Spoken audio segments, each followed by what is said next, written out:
कुछ किस्से, एक कहानी, एक एहसास और कुछ पल सिर्फ आपके लिए। मैं आपको सुनाने जा रही हूँ मुंशी प्रेमचंद की लिखी कहानी अपनी आवाज में। तो आइए शुरू करें एक ऐसा सफर जहाँ कभी कभी सबसे बड़ी बहादुरी तलवार उठाने में नहीं बल्कि सही बात पर डटे रहने में होती है। सुभागी ऐसी ही एक लड़की की कहानी है जिसने हालात के सामने हार मानने से इनकार कर दिया। और लोगों क्या चाहे जो होता हो, तुलसी महतो अपनी लड़की सुभागी को लड़के रामू से जौ भर भी कम प्यार न करते थे। रामू जवान होकर भी काठ का उल्लू था।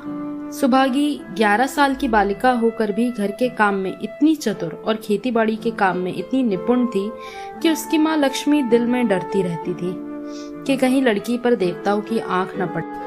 अच्छे बालकों से भगवान को भी तो प्रेम है, कोई सुभागी का बखान न करे, इसलिए वह अनायास ही उसे डांटती रहती थी।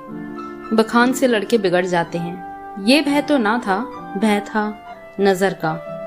वहीं सुभागी आज 11 साल की उम्र में विधवा हो गई। घर में कोहराम मचा हुआ था।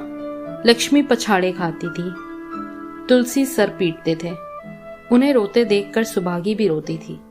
बार बार माँ से पूछती, क्यों रोती हो अम्मा? मैं तुम्हें छोड़कर कहीं नहीं जाऊंगी, तुम क्यों रोती हो? उसकी भोली बातें सुनकर माता का दिल और फटा जाता। वह सोचती थी, ईश्वर तुम्हारी यही लीला है, जो खेल खेलते हो वो दूसरों को दुख देकर। ऐसा तो पागल करते हैं। आदमी पागलपन करे तो उसे पागल खाने भेजते हैं, मगर तुम जो पागलपन करते हो उसका कोई दंड नहीं। ऐसा खेल किस काम का कि दूसरे रोएं और तुम हंसो? तुम्हें तो लोग दयालु कहते हैं, यही तुम्हारी दया है। और सुभागी क्या सोच रही थी? उसके पास कोठरी भर रुपए होते तो वह उन्हें छुपा कर रख देती। फिर एक दिन चुपके से बाजार चली जाती और अम्मा के लिए अच्छे अच्छे कपड़े लेके आती। दादा जब बाकी पैसे मांगने आते तो चट रुपए निकाल के दे देती। अम्मा दादा कितने खुश होते। जब सुभागी जवान हुई तो लोग तुलसी महतो पर दबाव डालने लगे कि लड़की का कहीं घर कर दो। जवान लड़की का यूं फिरना ठीक नहीं। जब हमारी बिरादरी में इसकी कोई निंदा नहीं है तो क्यों सोच विचार करते हो? तुलसी ने कहा, भाई मैं तो तैयार हूँ, लेकिन जब सुभागी भी तो माने। वह किसी तरह राजी नहीं होती। हरिहर ने सुभागी को समझा के कहा, बेटी हम तेरे भले को ही कहते हैं। माँ बाप अब बूढ़े हुए, उनका क्या भरोसा, तुम इस तरह कब तक बैठी रहोगी? सुभागी ने सर झुकाकर कहा, चाचा मैं तुम्हारी बात समझ रही हूँ, लेकिन मेरा मन घर करने को नहीं कहता। मुझे आराम की चिंता नहीं है, मैं सब कुछ झेलने को तैयार हूँ, और जो तुम काम कहो वह सिर आंखों के बल करूंगी, मगर घर बसाने को मुझसे ना। जब मेरा चाल को चाल देखना तो मेरा सिर काट लेना। अगर मैं सच्चे बाप की बेटी होंगी तो बात की भी पक्की होंगी। फिर लज्जा रखने वाले तो भगवान हैं, मेरी क्या हस्ती कि मैं अभी कुछ कहूं। उजड़ रामू बोला, तुम अगर सोचती हो कि भैया कमावेंगे और मैं बैठ कर मौज करूंगी तो इस भरोसे ना रहना, यहाँ किसी ने जन्म भर का ठेका नहीं लिया है। रामू की दुल्हन ने रामू से भी 2 उंगल ऊंची थी। मटक कर बोली, हमने किसी का कर्ज थोड़ी खाया है कि जन्म भर बैठे बरा करें। यहाँ तो खाने को भी महीन चाहिए, पहनने को भी महीन चाहिए, हमारे बूते की बात नहीं। सुभागी ने गर्व से भरे हुए स्वर में कहा, भाभी मैंने तुम्हारा आसरा कभी नहीं किया, और भगवान ने चाहा तो कभी करूंगी भी नहीं। तुम अपनी देखो, मेरी चिंता ना करो। रामू की दुल्हन को जब मालूम हो गया कि सुभागी घर ना करेगी तो और भी उसके सर हो गई। हमेशा एक न एक कुचड़ लगाई रहती। उसे रुलाने में जैसे उसको मजा आता था। वह बेचारी पहर रात उठकर कूटने पीसने में लग जाती, चौका बर्तन करती, गोबर पाथती, फिर खेत में काम करने चली जाती। दोपहर को आकर जल्दी जल्दी खाना पकाकर सबको खिलाती। रात को भी कभी माँ के सर में तेल लगाती, कभी उसकी देह दबाती। तुलसी चिलम के भक्त थे, उन्हें बार बार चिलम पिलाती। जहां तक अपना बस चलता माँ बाप को कोई काम ना करने देती। हाँ, भाई को ना रोकती। सोचती ये तो जवान आदमी है, ये ना काम करेंगे तो गृहस्थी कैसे चलेगी। मगर रामू को ये बहुत बुरा लगता। अम्मा और दादा को तिनका तक नहीं उठाने देती और मुझे पीसना चाहती है। यहाँ तक कि एक दिन वह जामे से बाहर हो गया। सुभागी से बोला, अगर उन लोगों का बड़ा मुंह है तो क्यों नहीं अलग लेकर रहती हो? तब सेवा करो तो मालूम हो कि सेवा कड़वी लगती है कि मीठी। दूसरों के बल पे वाहवाही लेना आसान होता है। बहादुर वो है जो अपने बल पे काम करे। सुभागी ने तो कुछ जवाब ना दिया। बात बढ़ जाने का भय था, मगर उसके माँ बाप बैठे सुन रहे थे। महतो से रहा ना गया। बोले, क्या है रामू, उस गरीबन से क्यों लड़ते हो? रामू पास आकर बोला, तुम क्यों बीच में कूद पड़े? मैं तो उसको कहता था। तुलसी, जब तक मैं जीता हूं तुम मुझसे कुछ नहीं कह सकते। मेरे पीछे जो चाहे करना। बेचारी का घर में रहना मुश्किल कर दिया है। रामू, आपको बेटी बहुत प्यारी है तो उसे गले बांध कर रखिए, मुझसे तो नहीं सहा जाता। तुलसी, अच्छी बात है। अगर तुम्हारी यही मर्जी है तो यही होगा। मैं कल गांव के आदमियों को बुलाकर बंटवारा कर दूंगा। तुम चाहे छूट जाओ, सुभागी नहीं छूट सकती। रात को तुलसी लेटे लेटे पुरानी बात याद करने लग गए। जब रामू के जन्म उत्सव में उन्होंने रुपए कर्ज लेकर जलसा किया था, और जब सुभागी पैदा हुई तो घर में रुपए होते हुए भी उन्होंने एक कौड़ी न खर्च की। पुत्र को रत्न समझा था, पुत्री को पूर्व जन्म के पापों का दंड। वह रत्न कितना कठोर निकला और ये दंड कितना मंगलमय। दूसरे दिन महतो ने गांव के आदमियों को जमा करके कहा, पंचों, अब रामू का और मेरा निभाव नहीं हो सकता। मैं चाहता हूं तुम लोग इंसाफ से जो मुझे दे दो वह लेकर मैं अलग हो जाऊं। दिन रात की किचकिच अच्छी नहीं। गांव के मुख्तार बाबू सज्जन सिंह बड़े सज्जन पुरुष थे। उन्होंने रामू को बुलाकर पूछा, क्यों जी, तुम अपने बाप से अलग रहना चाहते हो? तुम्हें शर्म नहीं आती कि औरत के कहने से माँ बाप को अलग किए देते हो? राम राम। रामू ने ठिठाई के साथ कहा, जब एक में गुजर ना हो तो अलग हो जाना ही अच्छा है। सज्जन सिंह, तुमको एक में क्या कष्ट होता है? रामू, एक बात हो तो बताऊं। सज्जन सिंह, कुछ तो बताओ।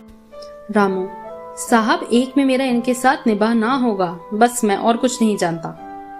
ये कहता हुआ रामू वहां से चल बना। तुलसी, देख लिया आप लोगों ने इसका मिजाज। आप चाहें 4 हिस्सों में 3 हिस्से उसे दे दें, पर अब मैं इस दुष्ट के साथ ना रहूंगा। भगवान ने बेटी का दुख दे दिया, नहीं मुझे खेती बाड़ी लेकर क्या करना था? जहां रहता वहीं कमाता खाता। भगवान ऐसा बेटा 7वें बैरी को भी ना दे। लड़के से लड़की भली, जो कुलवंती होए। सहसा सुभागी आकर बोली, दादा, ये सब बांट बखारा मेरे ही कारण तो हो रहा है। मुझे क्यों नहीं अलग कर देते? मैं मेहनत मजूरी करके अपना पेट पाल लूंगी। अपने से जो कुछ बन पड़ेगा तुम्हारी सेवा भी करती रहूंगी, पर रहूंगी अलग।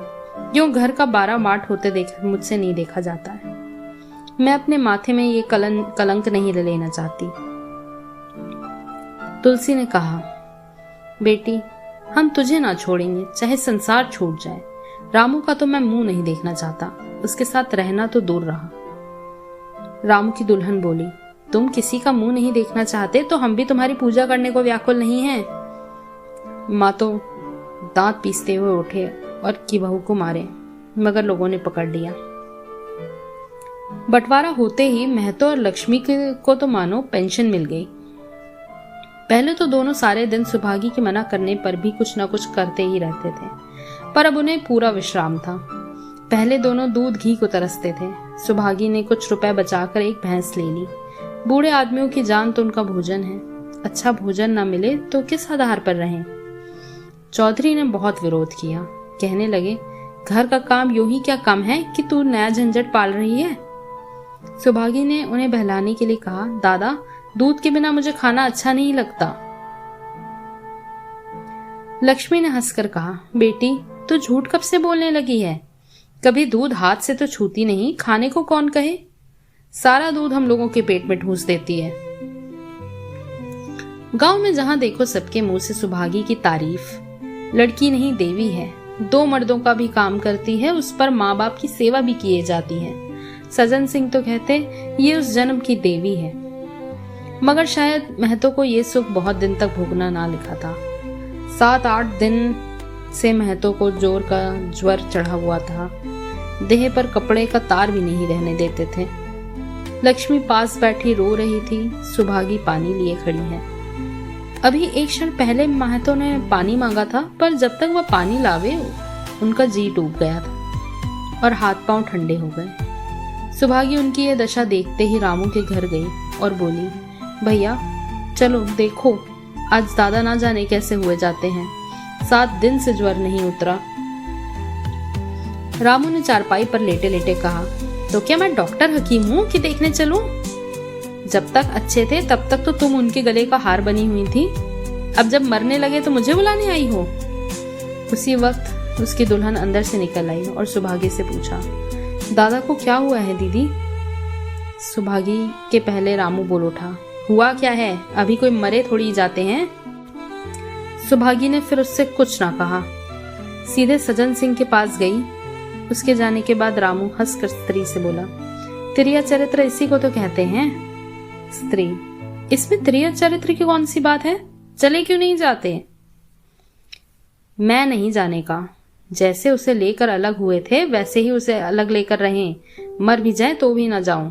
स्त्री, मर जाएंगे तो आग देने तो जाओगे, तब कहां भागोगे? रामू, कभी नहीं, सब कुछ उनकी प्यारी सुभागी ही कर लेगी। स्त्री, तुम्हारे रहते वह क्यों करने लगी? रामू, जैसे मेरे रहते उसे लेकर अलग हुए, और कैसे? स्त्री, नहीं जी, ये अच्छी बात नहीं है, चलो देख आवे। कुछ भी हो बाप तो हैं ही, फिर गांव में कौन मुंह दिखाओगे? रामू, चुप रहो, मुझे उपदेश मत दो। उधर बाबू साहब ने ज्यों ही महतो की हालत सुनी, तुरंत सुभागी के साथ भागे चले गए। यहां पहुंचते तो महतो की दशा और खराब हो चुकी थी। नाड़ी देखी तो बहुत धीमी थी। समझ गए कि जिंदगी के दिन पूरे हो गए। मौत का आतंक छाया हुआ था। सजल नेत्र होकर बोले, महतो भाई कैसा जी है? महतो जैसे नींद से जाग कर बोले, बहुत अच्छा है भैया, अब तो चलने की बेला है। सुभागी के पिता अब तुम ही हो, उसे तुम ही को सौंपे जाता हूं। सज्जन सिंह ने रोते हुए कहा, भैया महतो घबराओ मत, भगवान ने चाहा तो तुम अच्छे हो जाओगे। सुभागी को तो मैंने हमेशा अपनी बेटी समझा है और जब तक जीऊंगा ऐसे ही समझता रहूंगा। तुम निश्चिंत रहो, मेरे रहते सुभागी या लक्ष्मी को कोई तिरछी आंख से ना देख सकेगा। और कुछ इच्छा हो तो वो भी कह दो। महतो ने विनीत नेत्रों से देखकर कहा, और कुछ नहीं कहूंगा भैया, भगवान तुम्हें सदैव सुखी रखे। सज्जन सिंह, रामू को बुलाकर लाता हूं, उससे जो भूल चूक हुई हो उसे क्षमा कर दो। महतो, नहीं भैया, उस पापी हत्यारे का तो मैं मुंह नहीं देखना चाहता। इसके बाद गोदान की तैयारी होने लगी। रामू को गांव भर ने समझाया, पर वह अंत्येष्टि करने पर राजी ना हुआ। कहा, जिस पिता ने मरते समय मेरा मुंह देखना स्वीकार न किया, वह मेरा ना पिता है न मैं उसका पुत्र हूं। लक्ष्मी ने दाह क्रिया की। इन थोड़े से दिनों में सुभागी ने न जाने कैसे रुपए जमा कर लिए थे कि जब 13ही का सामान आने लगा तो गांव वालों की आंखें खुल गईं। बर्तन, कपड़े, घी, शक्कर, सभी सामान इफरात से जमा हो गए। रामू देख देख कर जलता था और सुभागी उसको जलाने के लिए ही तो ये सबको सामान दिखाती थी। लक्ष्मी ने कहा, बेटी घर देख कर खर्च करो, अब कोई कमाने वाला नहीं बैठा है, आप ही कुआं खोदना है और आप ही पानी पीना है। सुभागी बोली, बाबूजी का काम तो धूमधाम से ही होगा अम्मा, चाहे घर रहे या जाए। बाबूजी फिर थोड़ी आवेंगे। मैं भैया को दिखा देना चाहती हूँ कि अबला क्या कर सकती है। वह समझते होंगे कि इन दोनों के किए कुछ ना होगा। उनका ये घमंड तोड़ दूंगी मैं। लक्ष्मी चुप रही। 13ही के दिन 8 गांव के ब्राह्मणों का बोझ हुआ। चारों तरफ वाहवाही मच गई। पिछले पहर का समय था। लोग भोजन करके चले गए थे। लक्ष्मी थक कर सो गई थी। केवल सुभागी बची हुई चीजें उठा उठा कर रख रही थी और ठाकुर सज्जन सिंह ने आखिर कहा, अब तुम भी आराम करो बेटी, सवेरे ये सब काम कर लेना। सुभागी ने कहा, अभी थकी नहीं हूं दादा, आपने जोड़ लिया कुल कितने रुपए उठे? सज्जन सिंह, वह पूछकर क्या करोगी बेटी? कुछ नहीं, यूं ही पूछती थी। कोई 300 रुपए उठे होंगे। सुभागी ने सकुचाते हुए कहा, मैं इन रुपयों की देनदार हूं। तुमसे तो मैं मांगता नहीं, मैं तो मेरे मित्र और भाई थे, उनके साथ मेरा भी तो कुछ धर्म है। आपकी यही दया क्या कम है कि मेरे ऊपर इतना विश्वास किया, वरना मुझे कौन 300 रुपए देता? सज्जन सिंह सोचने लगे, इस अबला की धर्म बुद्धि का कहीं वार पार है या नहीं। लक्ष्मी उन स्त्रियों में से थी जिनके लिए पति वियोग जीवन स्रोत का बंद हो जाना है। 50 वर्ष के चिर सहवास के बाद अब ये एकांत जीवन उसके लिए पहाड़ हो गया था। उसे अब याद हुआ कि मेरी बुद्धि, मेरा बल, मेरी सुमति, मानो सबसे मैं वंचित हो गई। उसने कितनी बार ईश्वर से विनती की थी, मुझे मेरे स्वामी के सामने उठा लेना, मगर उसने ये विनती स्वीकार ना कर सकी। मौत पर अपना काबू नहीं तो क्या जीवन पर भी काबू नहीं है? वह लक्ष्मी जो गांव में अपनी बुद्धि के लिए मशहूर थी, जो दूसरे को सीख दिया करती थी, अब बोराई हो गई है। सीधी सी बात करते नहीं बनती। लक्ष्मी का दाना पानी उसी दिन से छूट गया। सुभागी के आग्रह पर चौके में जाती, मगर कौर कंठ के नीचे न उतरता।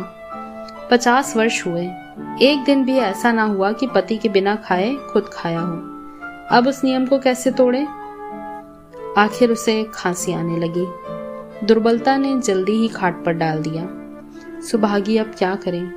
ठाकुर साहब के रुपए चुकाने के लिए दिलो जान से काम करने की जरूरत थी। यहाँ माँ बीमार पड़ गई।